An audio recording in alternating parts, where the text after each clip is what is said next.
For this thing, King. Hey y'all, it's me, Michelle. How y'all doing?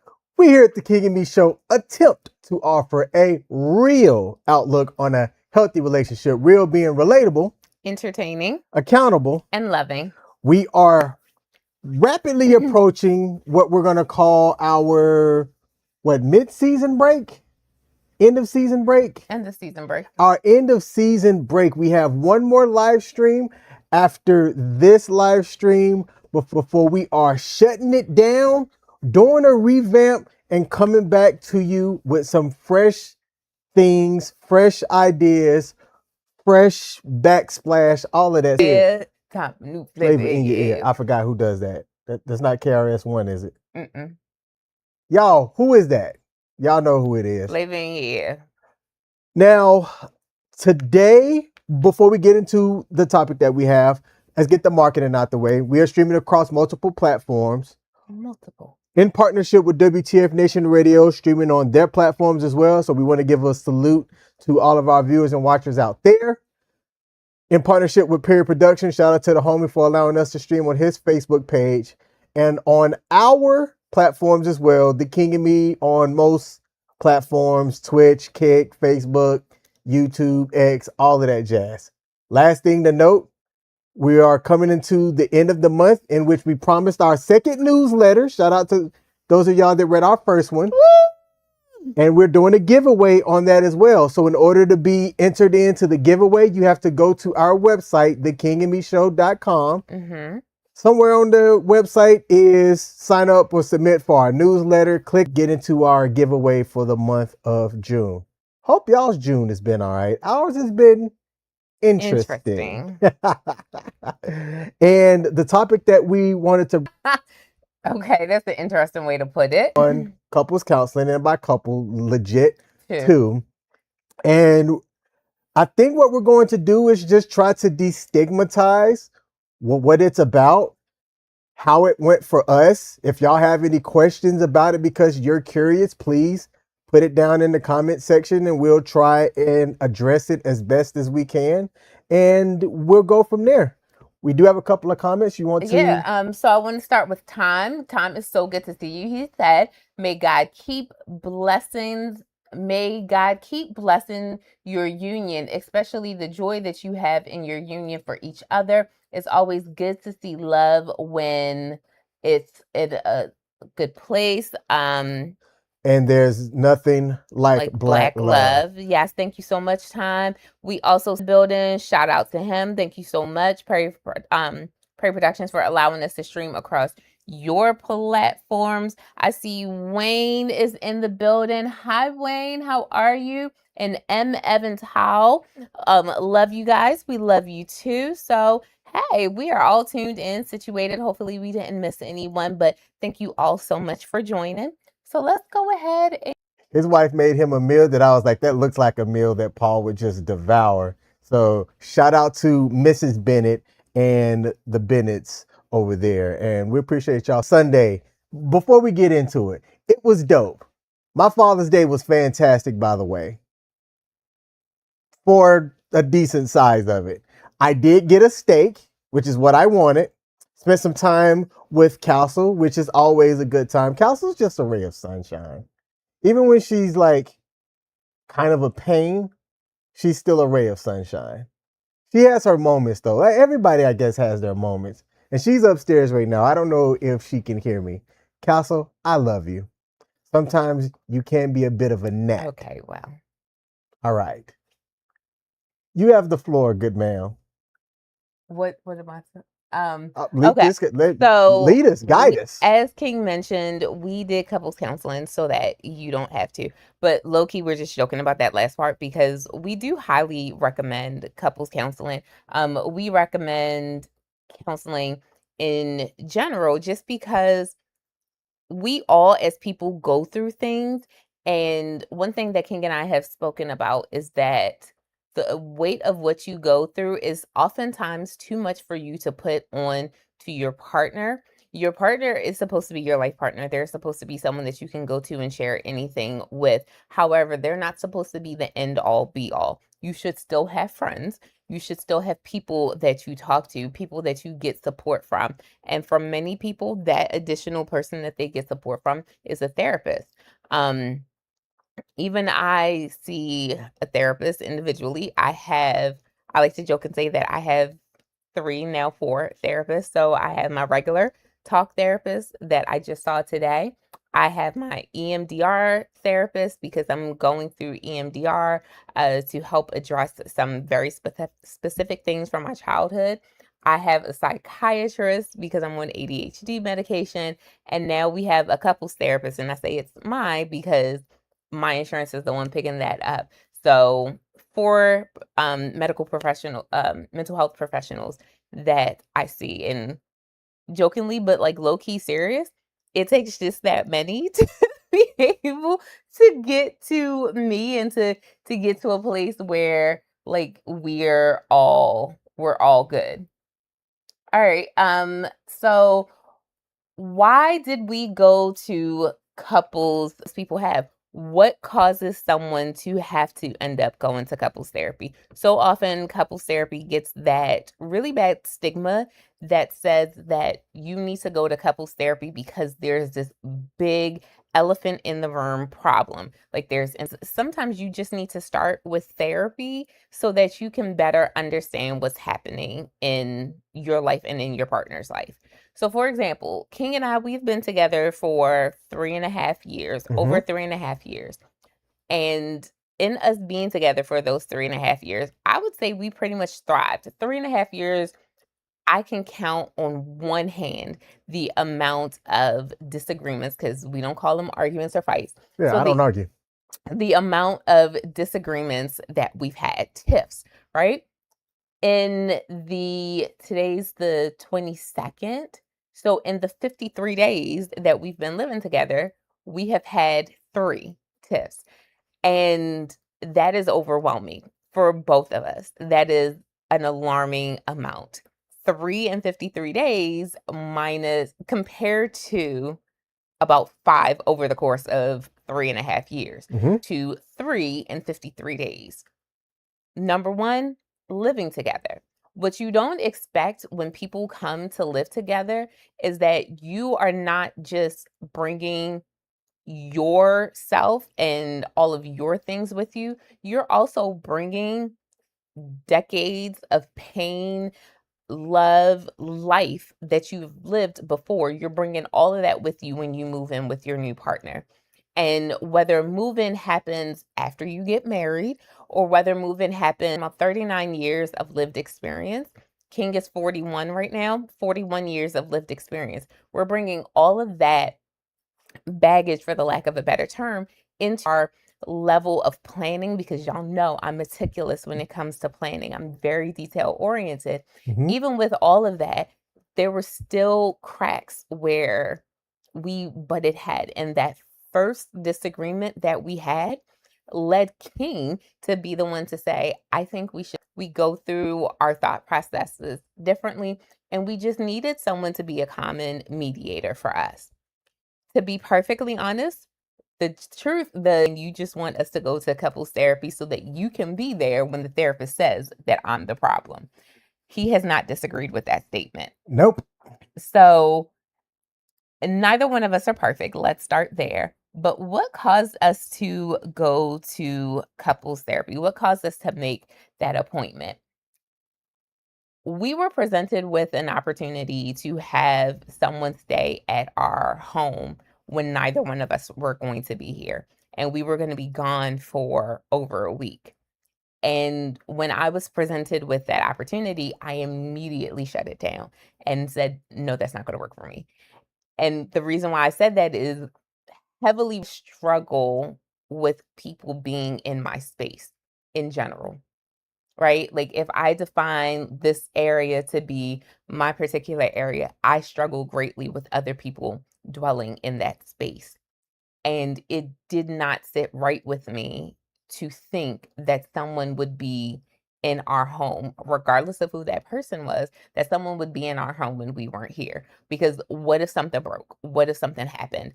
I'm living in a home with a gas stove for the first time in, oh my gosh, well over 15 years. Like, I haven't had a gas stove in well over 15 years. And my mind just went to all these what ifs, all these negative situations and scenarios that could occur. And it freaked me out to the point where I started crying on the phone when King presented that to me. And his first comment to me was, "Ooh, if I know you were going to react like to a comment that you brought up, and the first thing out of your mouth is that I should have brought this to my therapist, now is not the time," because that to me felt like he was weaponizing my therapy that I'm currently going to. So after that, he said that like we needed to sit down with a therapist. And to be honest, I'm glad that we did. We've gone to 2 sessions thus far with our therapist. And the first session, she gave us a homework assignment where we had to read chapters of this book. And so we had this homework assignment that we needed to do, and it gave us an opportunity to really look at the fact that we've both been through a lot. As you will know about King, King is divorced. He was married for 14 years. He has one child, and he has been divorced for 7 years. I've never been married. I have no biological children. I also have no desire to have any children. For 3.5 years, we thought that that was okay, right? Like, we knew that about each other. We thought it was a clash in living together because he has trauma from his past and what it was like residing with his ex-wife, because that's the only other woman he's lived with. And I have issues from my past, and all of that comes out together when you move in together. Those are things that people really, really need to take into consideration. So as you're out dating and you're thinking about, we all know that saying that says fail to plan, plan to fail. I did all the planning, right? And we still ran into issues. That's when we finally did move in together. We realized that we have a lot that we needed to work out. So I see that there's a question from Time, question slash comment. It says, is there a sense of control when you don't get what you want in your marriage? I don't believe there's nothing wrong with counseling if it's for the better good of the marriage of for both parties. And I would say yes. So my control isn't I need to get my way per se. It's that I need a certain level of order in order for my mind to function properly. And it's kind of like what we talked about last week when we talked about the toilet seats. If things aren't perfectly aligned, then my mind doesn't rest and I feel unsafe. That was the word that I used when we spoke to when we spoke to our therapist. I feel unsafe when things are out of order. If something is supposed to go 1, 2, 3, 4 and it's going 4, 2, 1, 3, I don't feel safe. I'm I mentally and physically do not feel safe in that space because the order is not maintained and I can't rest like that. I am someone who doesn't believe in having dishes in the kitchen sink, like not even one dish in the kitchen sink, because I won't sleep properly knowing that there's not order in the kitchen. So it's not a level of control like I need to have my way. It's this is how my mind is able to find rest. Does that make sense, Tom? And again, the therapy was recommended by King, but it was agreed upon by both parties. And Paul, I'm not disputing that that's control. I would argue that it's not control because I want to get my way. It's control because I need to have that level of that discipline. And what was your answer? Things that people in the military would have missed. What is it? NGO, NCO? NCO, yes. Your NCO. I notice things that and it's not because they're not good at their job. We 100% love them. Thank you so much for everything that you do for this country. But maybe that's my OCD coming out. I noticed a lot of things. I remember there was one time I came back from somewhere And I walked through the front door and I hadn't even cleared like this little area up front where we had that doesn't have carpet. And I looked down at the ground and I could tell that the carpet had been freshly vacuumed and that it wasn't done by me. And not even 5 minutes later, King told me the story of why he had to quickly vacuum the carpet because someone walked on the carpet with no shoes. So he vacuumed it. He was like, "You could tell?" And I was like, "Yeah, I could tell." Like, of course I noticed that. Like, that is how much I notice things. I noticed that the carpet had been freshly vacuumed, even though he hadn't told me.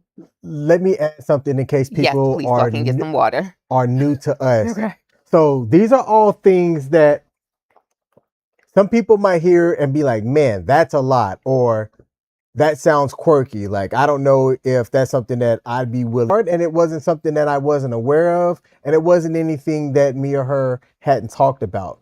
There was still an element of, okay, I am still going to have to live it, to have that lived experience to really fully understand it. But there wasn't anything that was known going into it that she had talked about that made me go, ooh, yeah, I don't know about that. So I do want to highlight that there were the elements we moved in together. And when I made the recommendation of us doing counseling, it was something that Time brought up earlier it up though. Michelle was a little bit worried because she had heard me say often on our live stream and other platforms that it is my opinion that if a seasoned couple, a couple that's been a couple for a long time, has to go to marriage counseling like past year, it's kind of like an arbitrary number, but I say like 6 years. I think when you're at that 6, 7 year mark, you know enough of each other to know a lot of the good or bad that that person has and whether you're accepting of things or not. And if you have to go to counseling past year 6 or year seven, I think it's a waste of time and the relationship's doomed. So when she had heard me mention once of it is I was saying more about couples that on that back half. I still equate us as babies in the game. The other thing is, so when I brought it up to my therapist that we were going to counseling, they had to keep reminding me that while we have been together for 3.5 years, we just moved in together. And that is a major life change. And when you go through a major life change, it is understandable for you to seek counseling.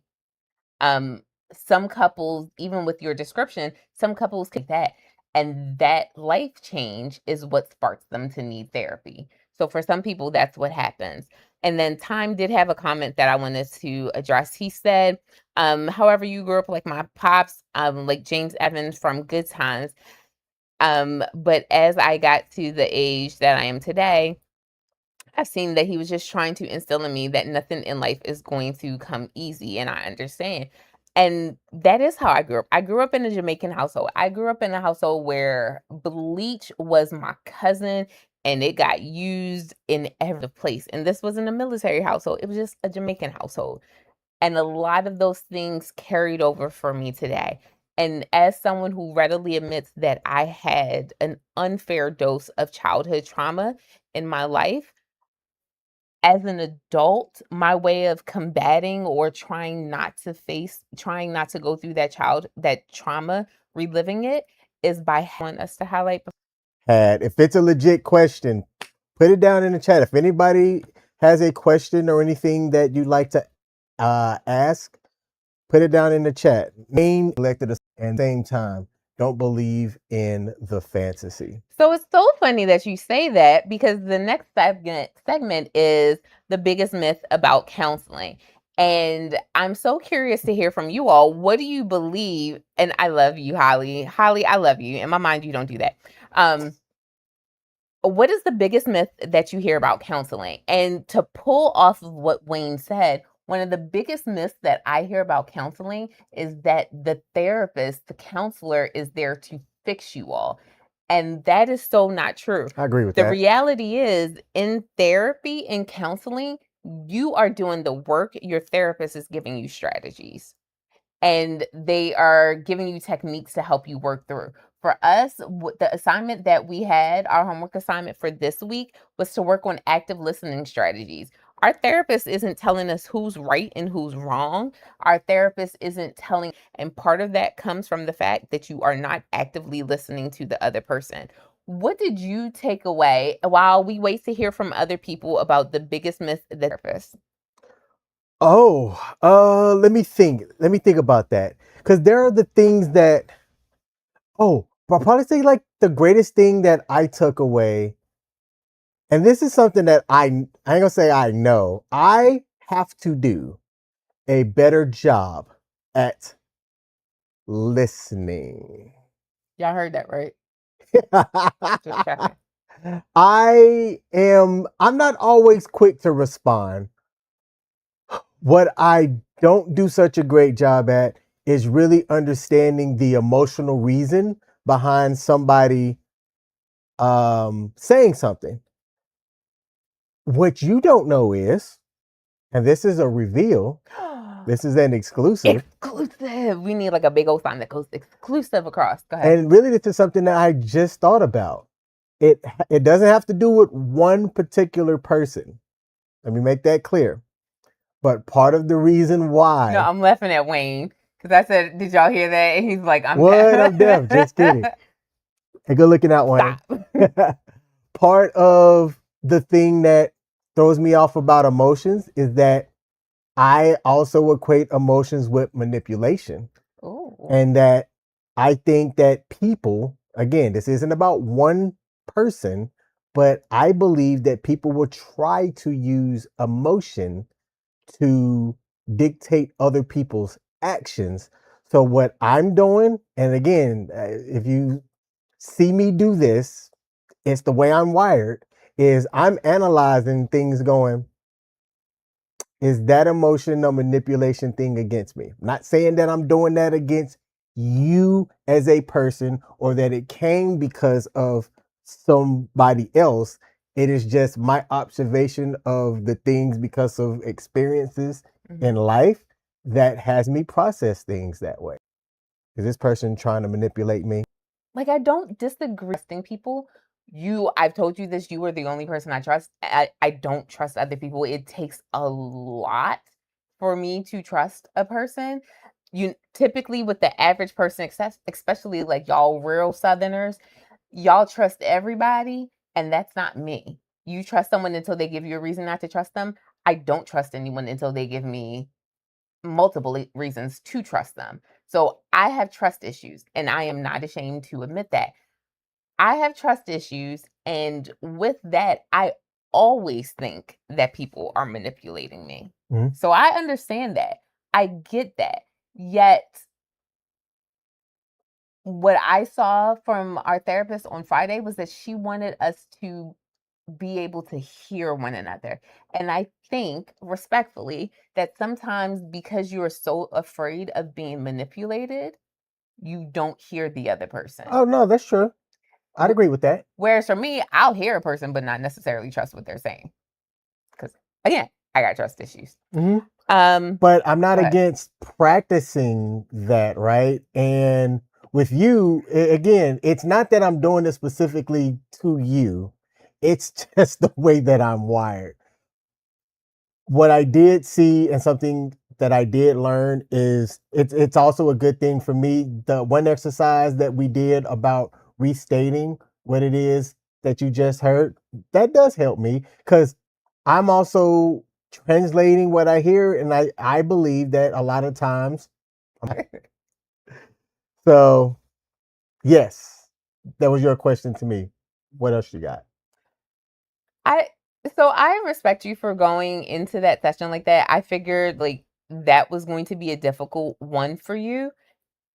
However, I also say that that's a difficult one for us all. We all hear things with a little bit of a bias because of anything that we've gone through. We hear every single situation with our own bias, which is why implicit bias trainings exist, in the workforce, because we do enter every situation. Everything we hear comes from a place of bias. Now, there have been a lot of comments, and I really, really wanted to keep up on the comments because I love it. So Holly, my girl Holly, popped in, and the first thing she said was she was just here to cause chaos, and that's I was like, no, you don't do that. Like, you're loved, you're valued. Paul said, we haven't done counseling, but I know couples who go every year. Marriage changes over time. No kids, empty nesting, menopause, eating. Sometimes it takes it year to year. And that's one of the greatest things that we were saying about counseling. Counseling doesn't, even when you are a seasoned couple, sometimes you have to go to counseling because life changes and you want to be able to keep up with those changes. And because think about it this way, like there's an odor, right? You walk into a place and there's an odor, whether it's a good odor or a bad odor. You smell it as soon as you walk into this room, but you stay in the room long enough and you won't smell the odor anymore because your nostrils have become accustomed to that scent. And if scent doesn't work for you, then think about temperature. If you're coming inside from a very hot day and you step into a cold room, you're going to feel that temperature difference. But eventually, the longer you stay in the room, your body will adjust. Well, the same thing happens with relationships. When you are in a relationship for long enough, you don't notice the odor or you don't notice the temperature change that has happened because your body has gotten adjusted to what was happening in that room. And that's what a therapist can come in and do, help you notice that there's a smell, something's not right, or help you notice that there's something going on with the temperature in this room and help you to be able to make the adjustments so that you can both live comfortably and not live with this smell, whatever the smell may be, or with this temperature issue. That's the point of a therapist, to help tease out the things that you have become desensitized to. That's what their role is. Let's see. Time said the biggest thing that I know is that um I'm guessing therapy makes the women feel better about themselves in the session. Therapy doesn't, when I go to any of my therapists, and again, I have 4 mental health professionals that I see for different reasons. When I go to any of my mental health sessions, I do not walk out feeling better, like, oh, they just placated me and told me whatever I wanted to hear so that I could feel better. It's not one of those. I walk out feeling stronger because they've given me a solution. They've given me not even a solution to a problem, but they've given me a route to take, a path to take, guidance. They've given me some type of assignment that I can use to better my situation. And when I finish with any of my sessions, I immediately call King or come home and talk to King about it, because since he is my partner, what I've been given is not just something that I use internally and then chuck it to the side. It's something that has to be implemented and used in that moment, because that is what's going to make positive and lasting changes in our relationship. Holly said, I tried it. They said I was entirely too self-aware and offered me a job. This is why I love Holly. This is why I love her. Time said, Queen, everybody is manipulating somebody somehow, some way, every day. But okay, as they do need a little bit of help, but you're right. Time again, we have to be honest with the people we love. The most definitely manipulates you are children. Children manipulate their parents. Parents manipulate others. People say there's good manipulation and there's bad manipulation. I agree to that. And, I would agree. And sometimes I think you can manipulate somebody in a way that's best for them. Best for the manipulator or the manipulator? Do something a certain way. Manipulate, she said, guy. This is why she's the yin to my yang. All right, sir. What has surprised you the most? We've been to 2 sessions. We have a homework assignment that low-key we need to do on Wednesday after we come from getting your suit. Ahoy. So don't forget about that. We have to go get your suit on Wednesday. Yes, that was discussed on the schedule thing, yes. But it's going to get picked up. So what surprised you the most? What surprised me the most from couples counseling? Mm-hmm. I was not ready for this. What surprised me the most is that know that ADHDers. I mean, I really didn't have none. This is my second time doing couples counseling. I guess you might say that it would be very similar to the first time. And am I okay to make a comparison? For this year. It is very similar in that the therapist is good at what they're doing.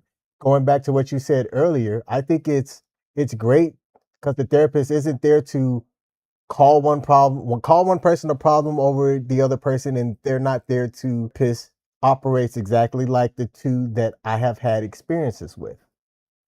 I think that there are people that can go through believe that because of the gender of the therapist, oh, this person is out here trying to make me look bad, or if it's a lady therapist, well, they're just siding with my wife, or let it be an attractive therapist. Mm-hmm. More so an attractive lady therapist than an attractive male therapist.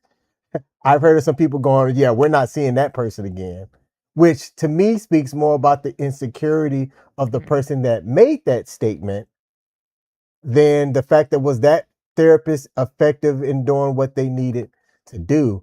So I had, I really can't speak about assumptions, but what I can say is that I was hopeful that you and I would be able to have a good therapist off the jump and go through the sessions and feel good about the session. I Right. think that at the end of the second session, that did happen. Okay. Like I didn't end that session going, this ish ain't gonna work.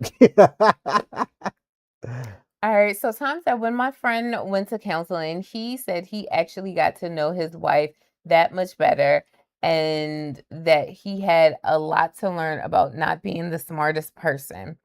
Paul said, question, if y'all get married, will the type of therapy change? That is there a difference between couples therapy and marriage therapy? I think it depends on how you look at it. And for us, I'm going to say how you view your marriage, right? Like if it's a marriage where both parties are very spiritual, kind of in the mix for that, Mm-hmm. that kind of adds to that dynamic of how y'all grow in the relationship spiritually and within the title of that marriage being that it is a marriage. Outside of that, I don't see a reason for it just because of a title change, but I don't want to put words in your mouth. I think you do see a reason. I Or honestly, you would. I would not. So here's why. One of that we're going through already because we already reside together. And those are things that we're already taking care of in therapy. Okay. So I don't think that for us specifically, excuse me, premarital counseling would be a necessary thing because we're already addressing those issues. Like we've already hired a therapist. However, what I will agree with you on is that when you get married through the church, would want to have premarital counseling. I get it. I understand that. I understand their logic. However, I would say, like everything that you and I have done, we do it a little bit differently, and we're already addressing those things right now in counseling. So, whatever, minus the spiritual aspect, whatever a premarital counseling would cover, we're already covering. Okay. All right. So, we talked about a little bit of the bad that got us there, or not bad, undesirable that got us there. What do you believe we're doing right? I think at the end of the day, even if it takes us a minute to get there, we do communicate. I think we do come together to communicate. We're not yelling. I don't do yelling, first of all. I am not a yeller. If I am getting yelled at, I remove myself from the person that thinks that they can just yell at me. Have a second to figure some things out that we are able to communicate and hear each other out. Initially, I struggle with that. Oh, Initially. communicating? No, with hearing what is being said. Mm-hmm. But we do have enough grace to get there and hear what the other person is saying without feeling like they're attack. I don't feel like you attack me or anything like that. And I was very specific about saying it that way because I don't want to make it seem like I'm speaking for you on things. So just from my vantage point, there's no attacking of each other that I see. And I think we do communicate well once we've had a second to just think through it. Okay, thank you. So we do have a couple comments. Paul said he wasn't thinking about premarital counseling, but more so in the marital union. Does the type of counseling change or stay the same? But he thinks that you addressed it. And then there was a comment before, and someone said something about sugarcoating versus not sugarcoating. Oh, here it is. It was Okay. from Holly. Holly said, y'all Serious. take me. Oh, seriously. Don't sugarcoat things. I'm torn between continuing to raw dog the truth to people or attempting to sugarcoat it. I might be too honest for neurotypicals. So that right there actually is something that you have to understand to the person that you're talking to. If you can be you in how you present something, Mm-hmm. there is also having a real good understanding of the way that the other person is going to receive information. Like if you're somebody that's naturally vivacious and you're loud and a yeller, even if you're a great person, I typically am like, I'm not going to have a relationship with this person because that's just too much for me. They might be a wonderful individual. They could be a great lover. That's just not the right person for me. Now, Holly, what I will say is I totally get what you're saying. Neurodivergence united, right? Totally get what you're saying. The truth and the raw dog truth goes through my mind a lot more than King will ever understand. It, in my head, I have laid out the full truth, the whole truth, and nothing but the truth. So help me God. It's just the medication is helping me to not verbalize it as much. And I think that not verbalizing it is what is saving the relationships that I have. So, like the relationship I have with King, professional relationships, stuff like that, not verbalizing everything that comes to my mind. Because even with, like I said, we've had 3 disagreements in 52 days, 53 days, and there was a lot more that I wanted to say. And you know how our minds work. All these things come to us like afterwards because we still replay conversations. Like the medication hasn't changed the core part of me and my ADHD, which is that I replay a disagreement will live in my head rent free for like 7 to 10 business weeks, and I will replay everything that was said, everything that I should have said, all these comments that came to my mind. The difference is the medication has me not saying it, but I still think it. So I think that's if you were looking for a suggestion, try that. Try thinking it, journaling it, whatever, but not necessarily saying it because the neurotypicals, they cannot handle our truth. I'm just going to be honest. They cannot handle our truth. But You, thank you, Holly. you know you've told me that before, right? What?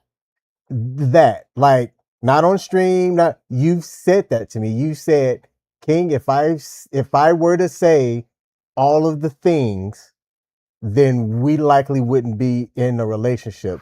To which I told you when you said that, I'm like, you're not wrong. And that was probably one of the first time that you've heard me and we had a talk about what discernment is and being able to use discernment. And I think that too often, too many people don't understand how to use discernment for the betterment of that relationship. It's not, to me, it's not lying to the person. It's not, well, if I don't say this, then they win or anything like that. It's just using discernment to understand that in order for this relationship to have an attempt at thriving, relationship. He said, please do not hold that argument in because it will come out in an argument somewhere down the road, down the line when it's not necessary.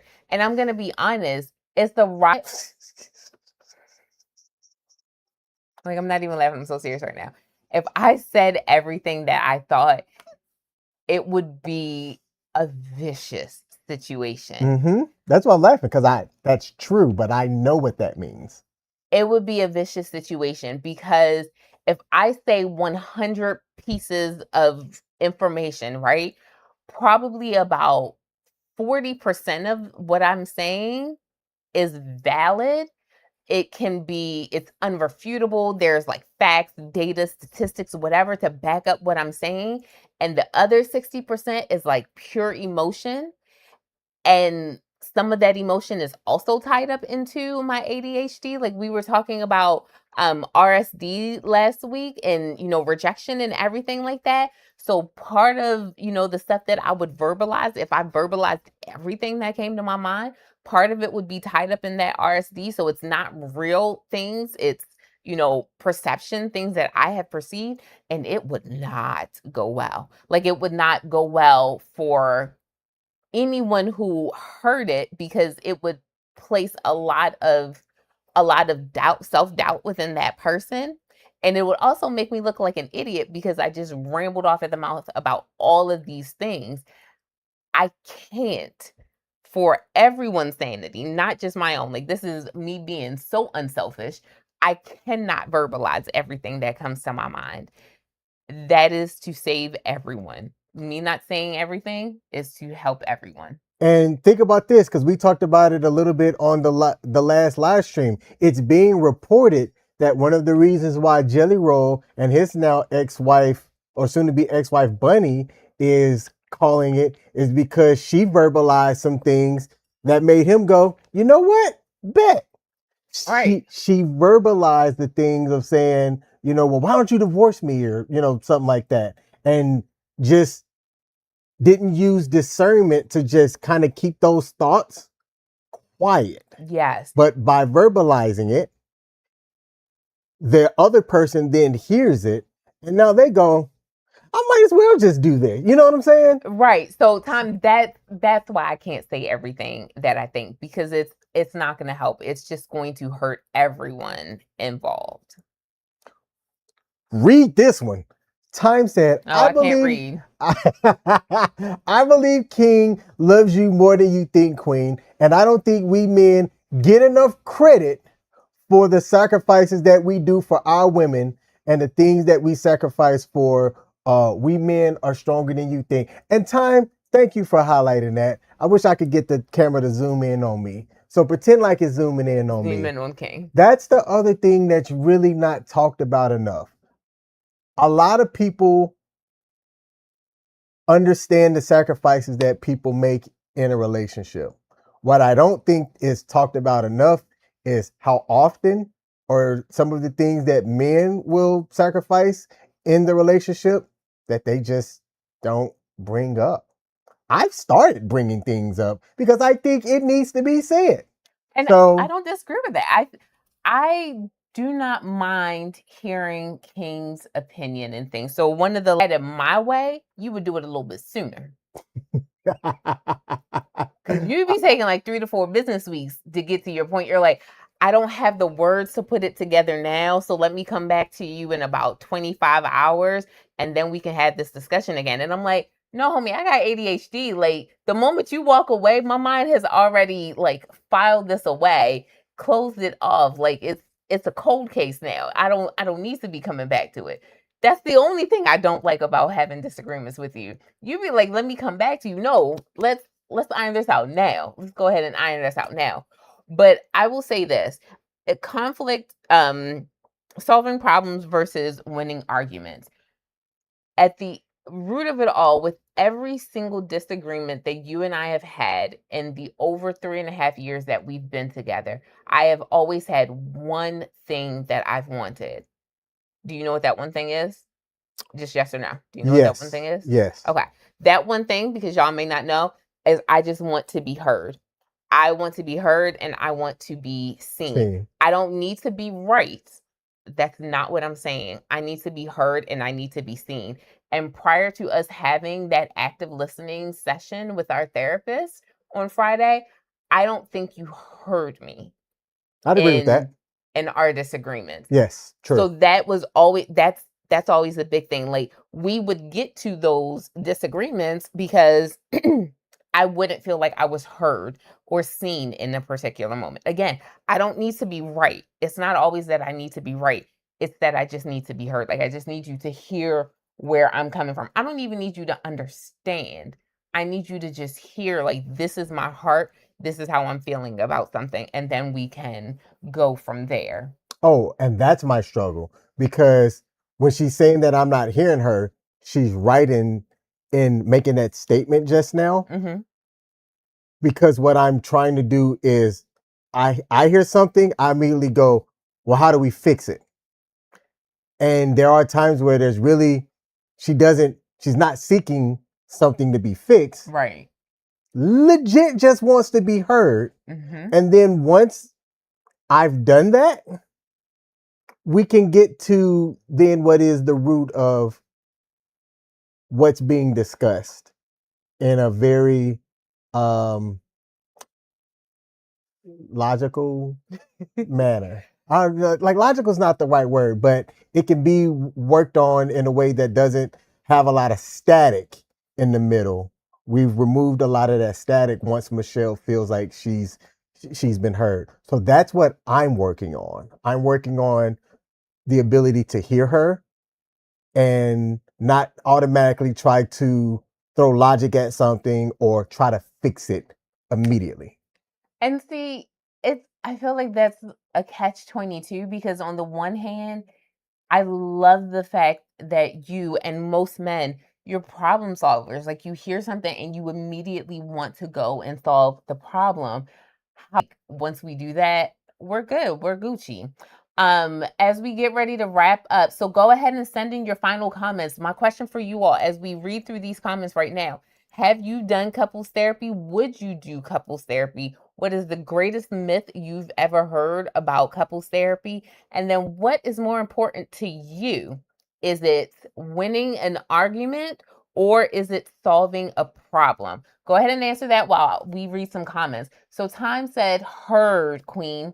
You are not the only woman that needs to be heard and seen, but the great part about us men is we love to solve problems right away, because that's in men's DNA to make things better. And I don't disagree with anything you just said. And I was saying that as you were typing that, like, great minds. That's what I love about King. He sees a problem and he automatically jumps into problem solving. And I will never, ever, ever bash a man for doing that. Never. I don't want to take away from the fact that I see that and that I appreciate that.